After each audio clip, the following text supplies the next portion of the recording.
Estimados colegas, un saludo cordial. Vamos a continuar con el avance de la cardiología. Hemos visto hipertensión arterial en el tema número 1, un tema fundamental, bastante importante.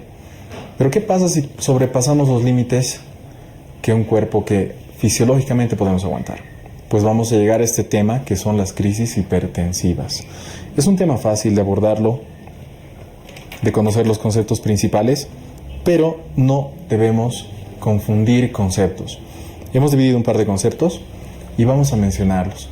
Cuando hablamos de crisis hipertensivas, no se refiere, muchos caemos en la duda, de una complicación de una hipertensión per se, sino que tenemos que pensar nosotros que una crisis hipertensiva va a ser aquel trastorno, aquella patología, netamente, que va a causar lesión a un órgano diana. O sea, son elevaciones marcadas de la presión arterial, bastante marcadas de la presión arterial, que van a tener compromiso con un órgano, ¿ya? Ahora, ¿qué compromiso puede tener? Pues pensemos, ¿qué pasa si un vaso sanguíneo va a ejercer demasiada presión, que va a botar la sangre con mucha presión? ¿Qué puede causar? A nivel del sistema nervioso central, un accidente cerebrovascular, por ejemplo, ¿no? Que son o puede causar una encefalopatía hipertensiva. A nivel del mismo vaso sanguíneo, como está formado por capas, puede causar una disección de un vaso, etcétera. Puede causar un infarto agudo de miocardio porque puede contraerse con bastante rigor esa arteria. Entonces puede causar distinto tipo de patologías en distintos órganos. Va a causar daño a nivel renal, a nivel de la retina. Va a causar una serie de eventos que van a llevar a poner en riesgo la vida del paciente. Crisis hipertensiva, como su nombre lo menciona, es un trastorno, una crisis que nosotros debemos actuar en el momento y saber diferenciar. Este concepto quiero que lo tengas bien claro. Si es que tengo que tratar al paciente dentro de los primeros 60 minutos o si es que tengo que tratarlo dentro de las primeras 24 horas, de acuerdo a los siguientes conceptos que te voy a ir mencionando. ¿Ya?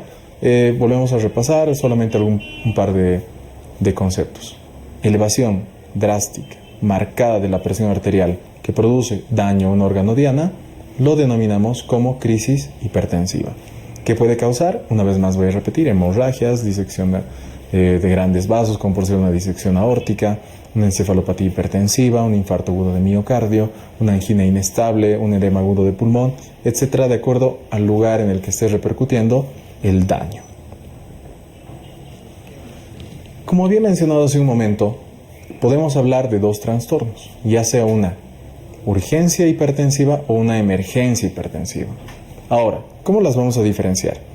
Si es que hay una elevación marcada de la presión arterial, viene el paciente, tú le mides la presión arterial y tiene una elevación bastante marcada de la presión arterial, pero no hay compromiso de un órgano aún, no hay daño todavía que se esté manifestando, estamos hablando de una urgencia hipertensiva. Quiere decir que tenemos un marco de 24 horas para poder revertir esos niveles de tensión arterial, ¿ya? Ahora, ¿qué pasa si el paciente viene y ya tiene lesión de un órgano, de una estructura a nivel corporal? Puede ser, por ejemplo, una angina inestable que ha sido causada secundaria a esa elevación abrupta de la presión arterial, un accidente cerebrovascular, una encefalopatía hipertensiva, una disección, cualquiera de las complicaciones que había mencionado hace un momento o de las repercusiones con elevaciones bastante marcadas de la presión arterial, y estamos hablando de una emergencia hipertensiva. Ahora, ¿al paciente lo vamos a dejar durante 24 horas con este trastorno? No, sino que tenemos que actuar dentro de los primeros 60 minutos de oro. Tenemos una hora de oro para tratar a los pacientes. Dicho esto, ¿qué vamos a hacer? ¿Será el mismo tratamiento en una urgencia hipertensiva o en una emergencia hipertensiva? No, porque ya sabemos que la urgencia hipertensiva no hay todavía un daño de los órganos per se. Entonces podemos llevar el tratamiento de forma escalonada y no de forma muy abrupta, porque tenemos 24 horas para tratar al paciente, ¿ya? Entonces, tratamiento 2. Primero distinguimos: ¿es una emergencia hipertensiva o es una urgencia hipertensiva? Recordamos conceptos: emergencia hipertensiva, no hay daño de órgano; urgencia hipertensiva, no hay daño de órgano; emergencia hipertensiva, tenemos daño de órgano. Si es una urgencia hipertensiva, como no hay daño de un órgano, ¿qué tratamiento vamos a emplear? Pues lo más lógico, por vía oral. Podemos dar los IECAS, como ser el captopril, por ejemplo. Es uno que se utiliza bastante frecuentemente en lo que es una urgencia hipertensiva, y diuréticos potentes como el amlodipino o la furosemida en este caso, ¿no? Ahora, ¿qué pasa si vamos más allá? Ya no es una urgencia hipertensiva, sino que el paciente está teniendo compromiso de un órgano, hay lesión de una estructura a nivel corporal, cualquiera de las que había mencionado, y tengo que tratarlo en los minutos de hora, que son los primeros 60 minutos. ¿Qué hacemos? Entonces ya cambia el tratamiento. No va a ser suficiente que nosotros tratemos al paciente por vía oral, porque por vía oral va a ser muy difícil revertir, ¿no? Entonces vamos a utilizar más que todo fármacos por vía endovenosa, el nitroprusiato, la nitroglicerina, el abetalol, el uridipil. También podemos utilizar los diuréticos, seguir utilizando la furosemida y demás. Y una vez que logramos controlar este cuadro en el paciente, vamos a pasar a un tratamiento de mantenimiento, o sea, mantener los niveles de la presión arterial dentro de límites adecuados, pero ya por vía oral. Nosotros tenemos que tener en cuenta este concepto, ¿no? Recordar lo más adecuado y práctico para nuestro examen de lo que es crisis hipertensiva. Par de cosas: elevaciones marcadas de la presión arterial que van a tener daño, repercusión en un órgano, crisis hipertensiva, niveles abruptos. Ahora, urgencia o emergencia. Urgencia cuando la presión se ha elevado, está una elevación marcada, pero no hay daño todavía en un órgano diana. Ya pasamos más y ha habido daño en un órgano diana, estamos hablando de una emergencia hipertensiva. Urgencia la trato dentro de las 24 horas, emergencia dentro de las primeros 60 minutos. Tratamiento del primero, de la urgencia que tengo tiempo para tratar, vía oral, y del segundo, del que tengo que tratar dentro de los primeros 60 minutos, que es la emergencia hipertensiva, sobre todo vía endovenosa. Con eso hemos concluido este tema bastante corto pero bastante práctico y muy útil a la hora del examen, porque es recordar un par de conceptos con los cuales vamos a poder responder muchas preguntas. Espero que haya sido de su agrado y nos vamos a ver en un siguiente tema de cardiología. Estimados colegas, un saludo cordial. Estamos ya en el siguiente tema de la cardiología. Hemos visto que estamos yendo paulatinamente en el avance, ¿no? De primero presión arterial. ¿Qué pasa si la presión arterial va a tener unas elevaciones mayores? En el segundo tema hemos tocado lo que son las crisis hipertensivas, y en este tercer tema vamos a ver algo que nos confunde, un concepto que a veces nos lleva a responder preguntas de forma errónea, pero vamos a ver que con un par de ideas vamos a aclarar esto. Este tema que vamos a tratar ahora es el tema 3, que es síncope, y vamos mencionando algo. ¿Qué tenemos que recordar de síncope? Un paciente, una persona pierde la conciencia. ¿Es síncope o es pérdida de la conciencia? Tenemos dos opciones. Cuando hay hipoperfusión a nivel del sistema nervioso central, hipoperfusión cerebral, lo denominamos síncope. Pero si esa pérdida de la conciencia es por otra causa, qué sé yo, una hipoglicemia, un traumatismo, otro trastorno metabólico, hipoxia, ya no se denomina síncope, sino solamente es pérdida de la conciencia. Entonces recordemos, si es que no le está llegando la suficiente cantidad de flujo sanguíneo al cerebro, por X o Z motivo, o sea, hay hipoperfusión a nivel del sistema nervioso central, hipoperfusión cerebral, estamos hablando de síncope. Pero si no hay hipoperfusión cerebral y la pérdida de la conciencia es por otra causa, estamos hablando simplemente de pérdida de la conciencia. Entonces esos conceptos no tenemos que confundirlos. Diferenciamos. Les había mencionado, puede haber una hipoglicemia, el paciente pierde la conciencia, es pérdida de la conciencia y no va a ser síncope. Lo mismo de todo tipo de trastornos metabólicos, secundario traumas, secundario grandes emociones, etc. Lo vamos a denominar pérdida de la conciencia, pero no síncope. Ahora, ¿qué puede llevar a que tenga el paciente esta hipoperfusión a nivel del sistema nervioso central? Obviamente, ¿quién va a bombear la sangre? El corazón. Entonces puede ser un síncope secundario, un problema en el corazón, o sea, síncope cardiogénico. ¿Quién actúa sobre el corazón? Sistema nervioso autónomo. Entonces, ¿qué vamos a tener a nivel del sistema nervioso autónomo? Podemos tener una alteración, o sea, ser un síncope reflejo o vasovagal. ¿O qué puede ser? Que nuestras arterias, nuestros vasos sanguíneos no se estén ajustando a los cambios de postura que tiene el paciente, y puede existir una hipotensión ortostática o postural. Analicemos cada uno de ellos. ¿Qué pasa en el síncope cardiogénico? Estamos diciendo que va a ser el origen a nivel del corazón. O sea, hay una patología en el corazón, una alteración en el corazón, que va a producir, obviamente, que menos sangre llegue al sistema nervioso central y el paciente pierde la conciencia. En resumen, síncope cardiogénico. ¿Qué puede estar pasando? Puede haber una alteración del ritmo, puede haber una alteración de la bomba del corazón o una alteración aguda del ritmo, las taquicardias y las bradicardias, taquiarritmias, bradiarritmias. ¿Qué pasa si el corazón está latiendo muy rápido? Una taquicardia. No se está llenando toda la sangre que tiene que llenarse antes de contraerse, entonces va a dar solamente un volumen sistólico bajo, no del volumen sistólico que tiene que tener generalmente 70 ml, lanzará unos 20 ml, va a inyectar unos 15 ml, pero que esas cantidades de ml tan bajas no van a llegar en su totalidad a satisfacer las necesidades del sistema nervioso central y el paciente va a sufrir una pérdida de la conciencia denominada síncope. Entonces, alteraciones del ritmo.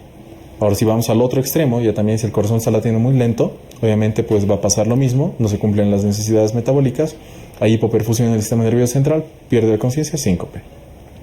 Entonces, una alteración del ritmo puede dar origen a un síncope de origen cardiogénico. ¿Qué pasa si la bomba está mal?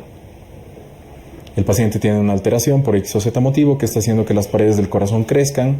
Estamos hablando, por ejemplo, de una miocardiopatía hipertrófica. Sabemos que hay una insuficiencia cardíaca diastólica, quiere decir que el corazón no se llena bien en la diástole. Entonces bombea. Al principio va a tener una satisfacción o una eyección normal, pero con el tiempo hay alteración y va a llegar a producir una insuficiencia cardíaca sistólica también. Eso lo vamos a repasar en otro tema, hemos visto también dentro de la fisiología, ¿no? Pero ¿qué pasa?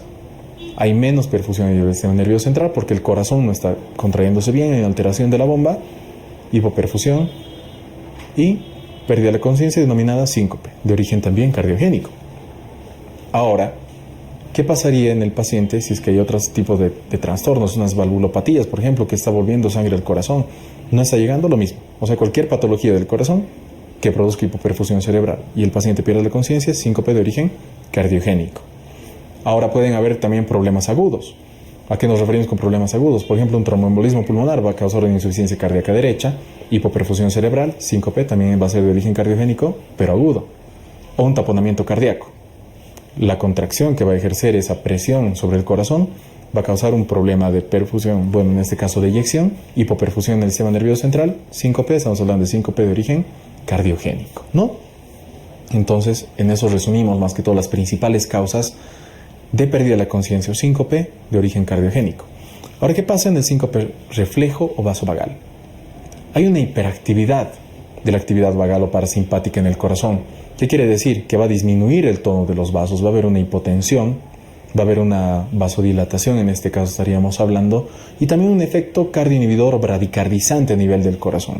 O sea, el corazón va a latir mucho más lento y las paredes de los vasos sanguíneos van a estar menos elongadas de lo que deben estar, con una menor tensión. Entonces hay pérdida de la conciencia.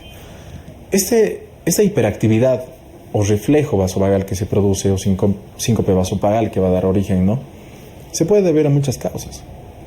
¿Qué te produce un aumento de la actividad parasimpática? Por ejemplo, la tos, la micción, el masaje del seno carotídeo, o sea, cuando tienes una camisa bastante aprieta o te anudas la corbata de forma muy aprieta o utilizar bufandas apretas, realizar mucho ejercicio, el estrés, estar mucho tiempo de pie, aumentan la actividad parasimpática y desencadenan en estas personas que tienen predisposición a sufrir síncope de forma refleja o vasovagal. ¿Ya? Ahora vamos a otro tipo de síncope que va a ser por hipotensión ortostática o postural. A muchos de nosotros nos ha pasado. Estamos en posición de cúbito, o sea, echados, nos levantamos de golpe y sentimos mareos. Nos queremos desvanecer. ¿Por qué se da esto? Porque cuando una persona está en decúbito, está echada, se produce vasodilatación, disminuye la tensión arterial también. Hay hipotensión de por sí. Ese estado hipotensivo, cuando una persona se va a poner de pie, los vasos sanguíneos tienen que contraerse. Tienen que contraerse para mantener esa presión y esa perfusión a nivel del sistema nervioso central de forma correcta. Ahora nos damos cuenta, cuando nos levantamos de forma muy rápida, no hay esa acción simpática para la contracción de los vasos sanguíneos, entonces las personas sentimos mareos. Pero en otras personas, tarda mucho más aún esta reacción simpática de mantener la tensión entre los vasos sanguíneos y una correcta perfusión a nivel del sistema nervioso central y se produce una pérdida de la conciencia o síncope. ¿Ya? Eso se denomina síncope de origen hipotensivo ortostático. Una vez más repetimos, se da más que todo por la falta de actividad refleja sobre los vasos sanguíneos cuando una persona cambia de posición. Ahora, pueden existir síntomas prodrómicos, por ejemplo, sudoración, náuseas, malestar general, vómitos, que el paciente sienta antes de perder la conciencia. Y esos son síntomas prodrómicos. Si el paciente siente, o sea, son pacientes que ya tienen este tipo de, o sea, pierden la conciencia por cualquiera de las tres causas que he mencionado, llega a sentir cualquiera de las molestias prodrómicas, pero no pierde la conciencia, se denomina presíncope. Entonces, en pacientes que sufren síncope y que tienen síntomas prodrómicos, pero que en alguna ocasión no pierden la conciencia, se denomina presíncope.